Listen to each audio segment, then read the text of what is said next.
Unang Juan 3:3-5.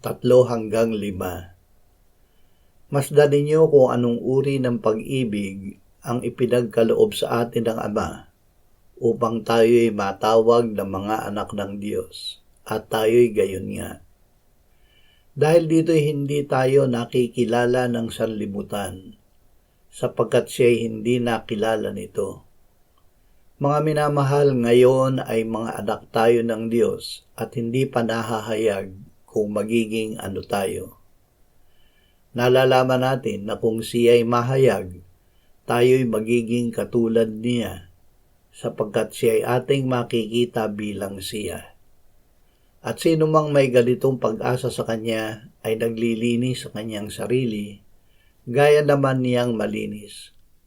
Ang sino mang gumagawa ng kasalanan ay lumalabag din naman sa kautusan, at ang kasalanan ay ang paglabag sa kautusan. Nalalaman ninyo na siya'y nahayag upang mag-alis ng mga kasalanan, at sa kanya'y walang kasalanan. Ang inalis ni Jesus. Ang inalis ng Panginoong Jesus ay ang kasalanan mismo, hindi lamang ang parusa at ang masamang bunga nito.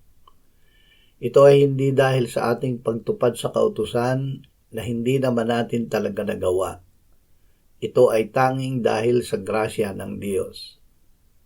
Sa pamamagitan ni Kristo, magagawa nating huwag ihandog ang mga bahagi ng ating katawan sa kasalanan bilang kasangkapan ng kasamaan tungo sa kasalanan, kundi ihandog natin ang ating sarili sa Diyos, na tulad sa mga buhay mula sa mga patay, at ang mga bahagi ng ating katawan bilang kasangkapan ng pagiging matuwid tungo sa Diyos.